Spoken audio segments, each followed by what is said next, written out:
시간에는 우리 하나님 말씀 듣는 시간입니다.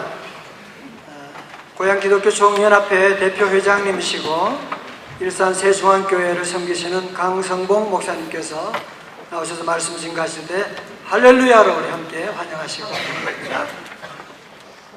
할렐루야. 자, 우리 옆 사람에게 예수 부활했어요. 여러분, 부활하신 예수를 마리아가 만나고 난 다음에 제자들에게 내가 예수 만났다고 했을 때 믿지 않았던 사건들이 있죠. 다시 한번 나 부활하신 예수 만났어요. 확실하십니까? 제가 설교를 20분 내로 끝내야 되기 때문에 여기에 있는 내용을 다 얘기 안 하고 넘어가면, 여러분들이 왜 얘기 안 하고 넘어가느냐?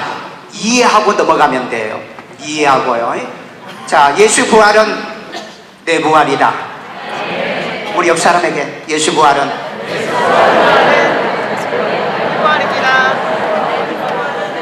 자, 결론적인 겁니다. 우리 요한복음의 본문은 이미 읽었으니까 이것도 넘어갈 거고, 이건 암송하는 거죠. 나는 부활이요 생명이니 나를 믿는 자는 죽어도 살겠고 살아서 믿는 자는 영원히 죽지 않는다. 아멘. 배우신 분 아멘요. 안 외우시고도 아멘 하면은 여러분 거짓말이에요. 자, 오늘 이 부활에 대해서 성경 구절은 다 못 읽고 넘어가니까 내 예수 부활이 누구 부활이다? 내 부활이다. 이게 요한복음 11장 25절에 예수는 부활이요 생명이니 라고 얘기했어요. 자, 그렇다면 믿는 자는 죽어도 살겠고, 우리 혹시 문학을 공부하시면 수미관계, 수미 상관관계란 말 아십니까? 통계학을 공부하신 분 상관관계란 말 혹시 알고 계세요? 여러분, 예수님의 부활은 내 부활로 결론 짓는 겁니다. 아멘요. 예수의 부활은 있는데 내 부활이 없으면 이건 상관관계가 없는 거예요. 그렇기 때문에 분명히 예수의 부활은 내 부활이다. 아멘요. 자, 그래서 예수님은 자체가 부활의 생명체입니다. 그걸 내가 입증하고 성경을 통해서 증명을 해드릴게요. 자, 우리 첫 번째 보면은요, 예수께서 나는 부활이요. 누가 그랬다? 예수님이. 그래서 예수님은 자체가 부활, 생명체라는 거예요. 생명이 없으면 부활이 되지 않죠. 단지 그러면 예수님께서 왜 육신을 입고 왔느냐? 이것은 하나님이 예수를 죄 있는 육신의 모양으로 보냈다. 어려운 말로 해서 인카네이션, 성육신에서 이 땅에 보낸 것뿐이다. 이게 이제 로마서 8장 3절에서 자기 아들을 죄 있는 육신의 모양으로 보내어 육신의 죄를 정하사 담당하게 하사 죄의 문제를 해결하사 이 문제를 해결해 주시고 일어나게 만드신 것이 바로 예수의 부활인 줄로 믿습니다. 확실히 믿습니까? 자, 두 번째, 속도 빠르지요? 예수께서 나는 뭐다? 생명이다 그랬어요. 생명. 자, 그러면 예수께서 생명이니 뭐한다? 부활한다는 겁니다. 생명이 없는 곳에는 부활을 할 수가 없어요. 자, 그 다음에 생명은 하나님 아버지께서 아들 예수에게 주셨다는 것을 알고 계세요? 이건 우리 읽어봅시다.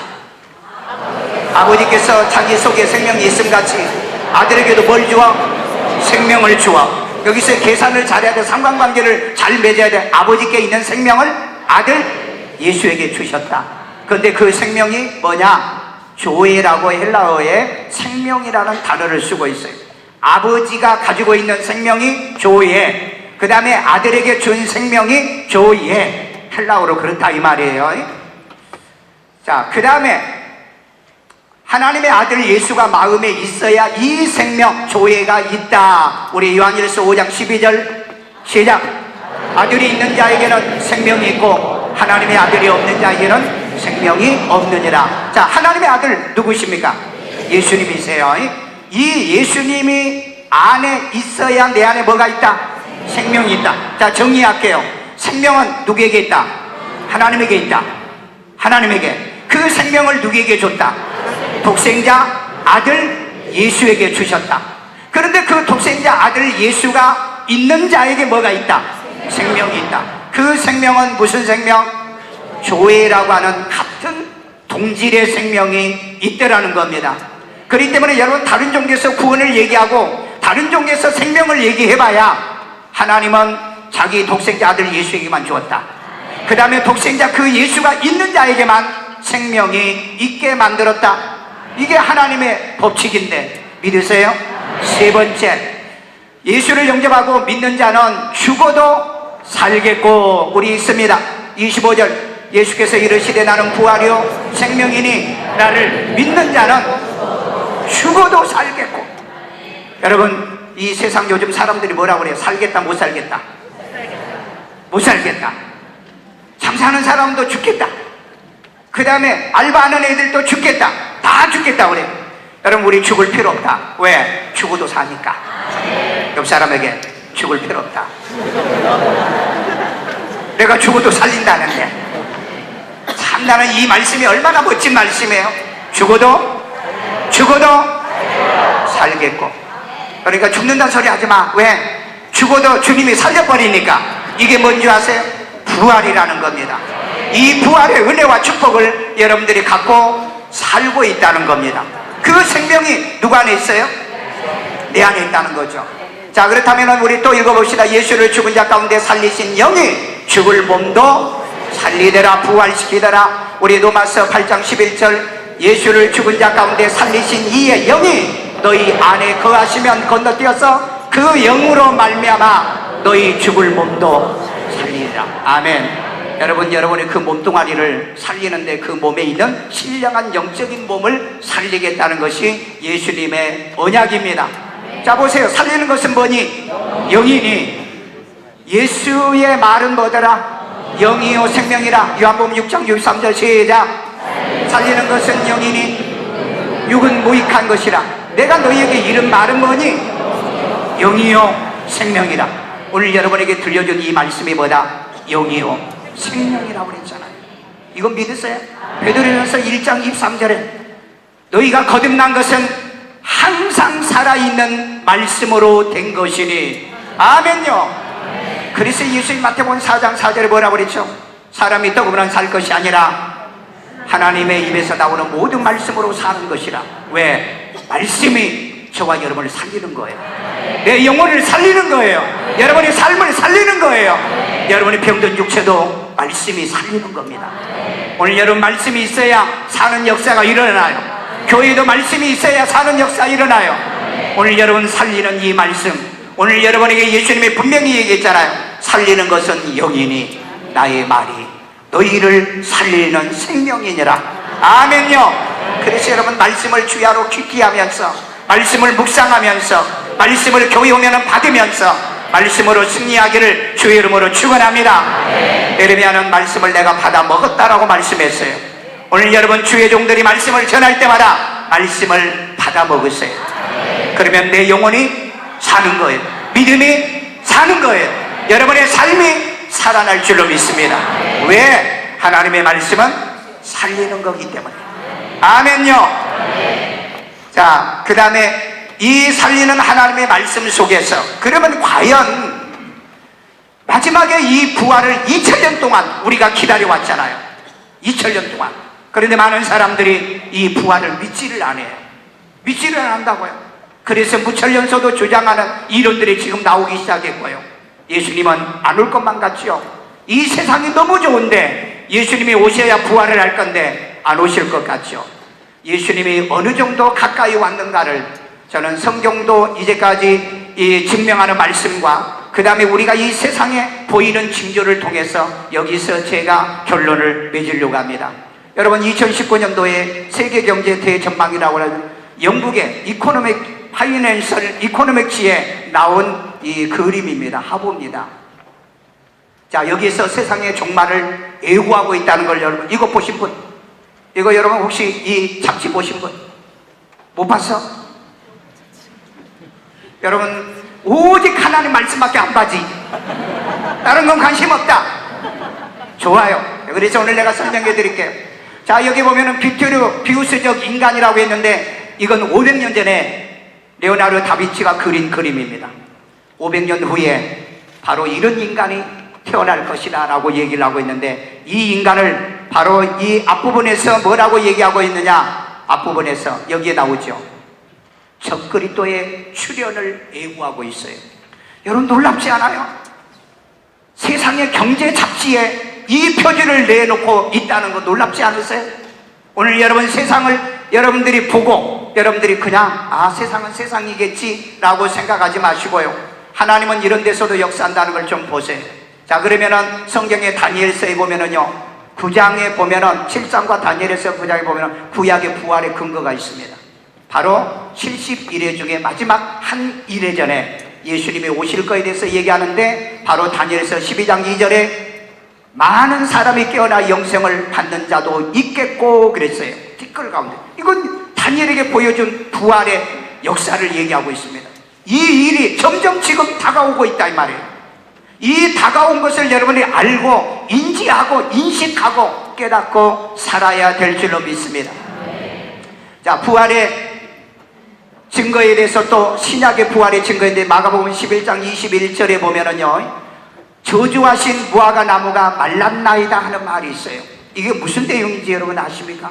예수님이 이스라엘 백성을 자기 백성들에게 구원을 주려고 왔는데 그들이 거절했죠. 그래서 예수님이 오늘 고난주간, 지난주 고난주간에 예루살렘에 들어가시면서 무화과 나무를 보시고 열매가 없어서 저주를 했죠. 이 무화과 나무는 과연 누구를 얘기하느냐? 에레미야 25장에 보면은 놀랍게도 유다를 가리키고 있다라고 얘기하고 있어요. 그래서 예수를 구주로 영접하지 못했던 유다가 이때 저주를 받았던 거예요. 그래서 어떤 결과를 가져오느냐? 예수님이 제자들에게 이런 얘기를 합니다. 이 마지막 때 징조가 뭡니까? 종말의 징조, 예수님이 임하는 징조가 뭡니까? 라고 물었더니 마태복음 24장 32절에 뭘 배워라? 무화과 나무의 비유를 배워라 그랬어요. 그러면서 하신 말씀이 뭐죠? 줄기가 연하여 지고 잎사귀가 무성해지면 뭐가 가깝다? 여름이 가깝다라는 거예요. 이걸 예수님이 제자들에게 얘기해 주고 간 거예요. 그러면서 예수님이 얘기했던 건 뭐라고 하느냐? 배워라 그랬어요. 마데테에라고 하는 이 말은 배우되 인지하고 경험적으로 체험적으로 배우라는 거예요. 그냥 머리로만 배우는 것이 아니에요. 그래서 이 마지막 때의 징조에 대해서는 이 예수님이 오시면은 반드시 부활하게 되는데, 그때 바로 이 징조 중에 하나가 이 무화과 나무를 얘기하고 있는데, 이 무화과 나무의 비유는 1948년 5월 14일 이스라엘의 독립으로 모든 신학자들이나 성경학자들이 보고 있습니다. 자, 그러면은 1948년 5월 14일 날 이스라엘이 독립했어요. 그러니까 줄기가 나왔죠. 줄기가 나왔어요. 그리고 난 다음 2017년 12월 6일 70년 만에 이스라엘을 독립은 했는데 예루살렘에 수도가 없었어요. 그런데 트럼프가 2017년도에 예루살렘은 이스라엘의 수도라고 선언을 했습니다. 그리고 이스라엘 국회에서도 그걸 확정지었어요. 유엔에서 긴급 동의가 일어나가지고 이건 무효, 전 세계가 지금 무효라고 떠들고 있는데, 이미 이스라엘에서는 예루살렘은 이스라엘의 땅이다 그래요. 여러분 예루살렘에 가보셨지만은 예루살렘의 서쪽 성벽밖에 지금 그 이스라엘이 시로 지배를 지금 하고 있는 거거든요. 근데 예루살렘 전체를, 이제는 구도시였던 전체를 이스라엘의 도시로 선언했던 거예요. 그리고 난 다음에 또 무슨 일인 줄 아세요? 골란고원이 이스라엘의 주권으로 트럼프가 인정했고, 그 다음에 네타냐후가 금년 4월달 총선에 9일날 10일날 총선에 승리하고 난 다음에 골란고원을 이스라엘 땅으로 선언을 했습니다. 그러면 왜 이게 중요하느냐? 왜 예수님이 가까이 오시고 우리의 부활날이 왜 가깝느냐? 여러분 여호수아 시대 때, 지금 여러분 그러니까 3,500년 전이죠. 여호수아, 모세, 이미 아브라함을 통해서 내가 이 땅을 다 주겠다는 그 땅이 바로 이 모세 시대 때 이 골란고원 있죠. 골란고원, 여기에 보세요. 이 골란고원이 바로 이쪽 오른쪽 지도에 보시면은 그 파란 점이 있죠. 그쪽이 시리아 땅에서 뺏은, 요르단과 시리아 땅을 뺏은 이것이 골란고원인데, 이게 바로 여호수아 때 므낫세와 갓과 루벤 지파에게 주었던 땅이에요. 그러니까 여러분 지금 이제 아브라함에게 언약했고 여호수아에 얘기했던 얘기가 3,500년 4,000년 만에 이스라엘은 완전 회복이 된 거예요. 완전 회복이에요. 이 땅을 주겠고 이 땅을 통해서 내가 천하 만민에게 복을 주겠다는 언약이 이미 이루어졌다는, 이게 언제라고요? 2019년 바로 이달 4월 달이었다는 겁니다. 그러니까 근자에 얼마나 빠른 속도로 이 세상의 성경의 말씀이 이루어지는가. 또 그 다음에 하나 말씀드리고 싶은 것은요, 여러분들이 여기에 템플 인스티튜트라고 들어가서 보시면은 이스라엘에서 성전 제사가 시작됐어요. 2000년 동안, 1900년 동안의 성전 제사가 끝났는데, 그래서 이방인의 시대가 와가지고 우리는 예수를 구주로 믿고 구원받아야 되는데, 이들은 지금 성전 제사가 금년에 시작됐어요. 누구를 통해서 시작된 줄 아세요? 여기에 제사장 카나라고 하는 제사장을 이스라엘 국회에서 임명을 했어요. 아론의 후손이라고 그래가지고요. 그래서 이 사람이 뭘 했느냐, 여기에 세계 70개 국가 사람들을 초청해가지고, 기자들이랑 초청해가지고 이 작년 12월 10일 날 번제단 봉헌식이 있었어요.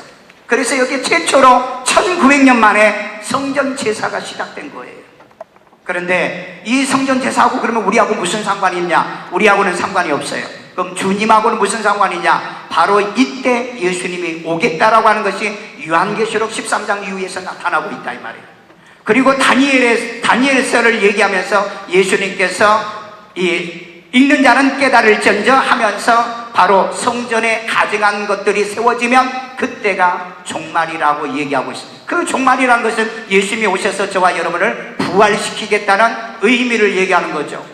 자, 그래서 이스라엘 사내들이 국회에서 푸틴과 트럼프에게 성전을 지어달라고 요청을 해서 이미 트럼프는 오케이 했고 푸틴이 아직 답을 안 줬다는데, 이번에 네타냐후가 공약이 뭔지 아세요?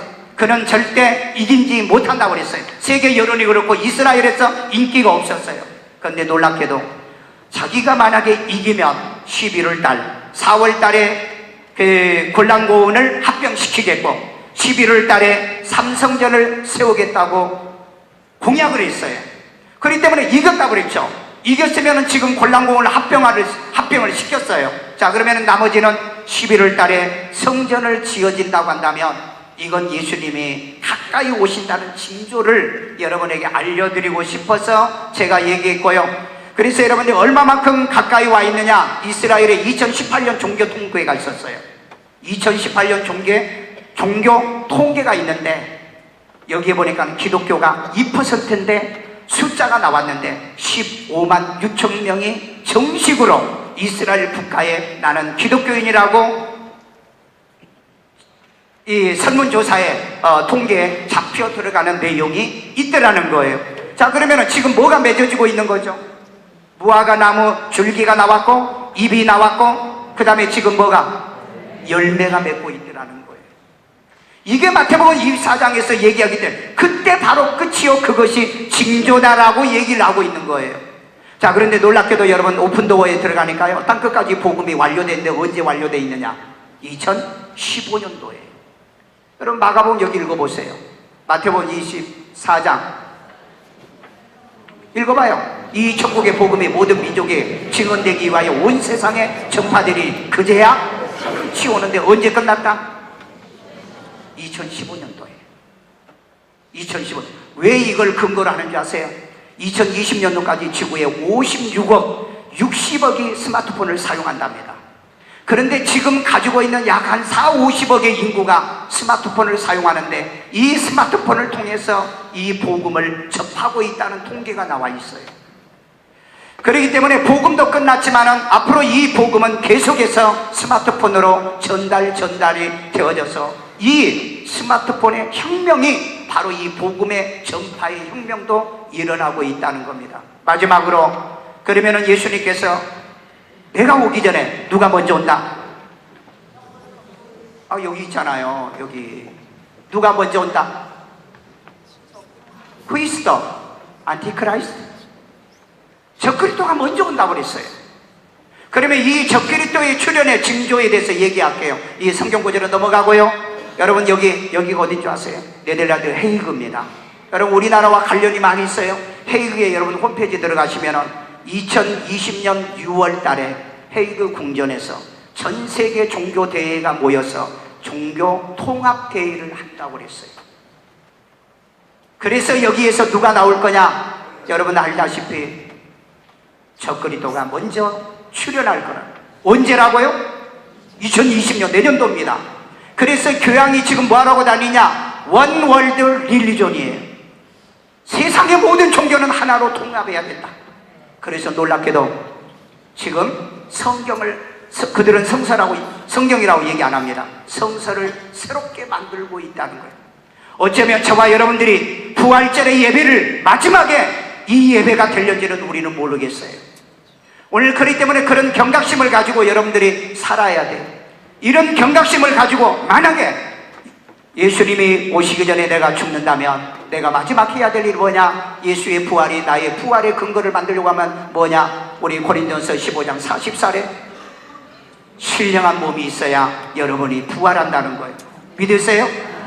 자, 그러면 신령한 몸을 가지려면 어떻게 해야 되느냐? 영접하고 예수를 구주로 믿으셔야 신령한 몸이 되는데, 이건 뭐다? 요한복음 12장 2절 하나님의 자녀가 되는 권세를 주신 거예요. 이걸 조금 더 이해시키기 위해서 이것만 얘기할게요. 왜 예수 영접과 예수를 믿는 두 단어가 같은 단어예요? 다른 단어예요?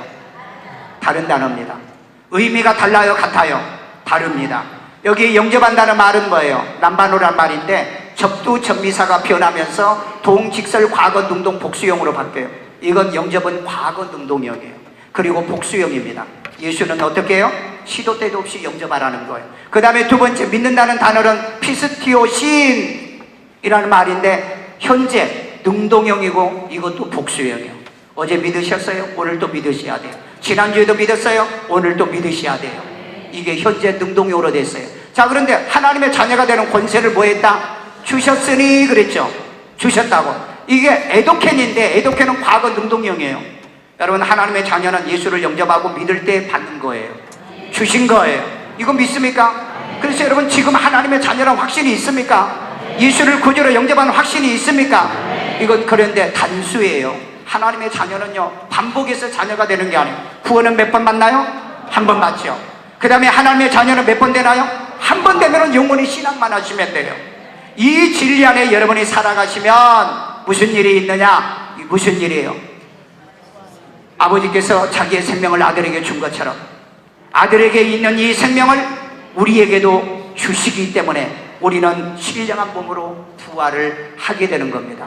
그러면 저와 여러분이 마지막 해야 될 일이 뭐겠어요? 예수를 구주로 영접하는 겁니다. 저를 따라 기도합니다. 예수님, 나는 죄인입니다. 나의 죄를 예수의 피로 사하시고 죽은 자 가운데 3일 만에 부활하신 예수님을 나의 구세주로 영접합니다. 예수 이름으로 기도합니다. 아멘.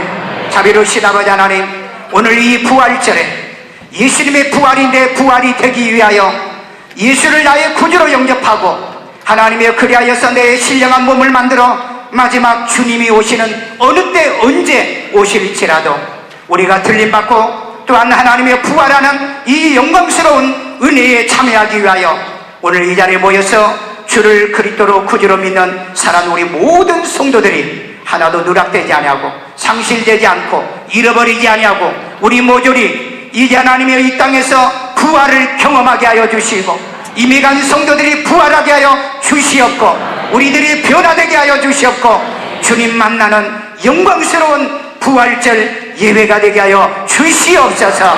예수님의 이름으로 축복하며 기도드리옵나이다. 아멘.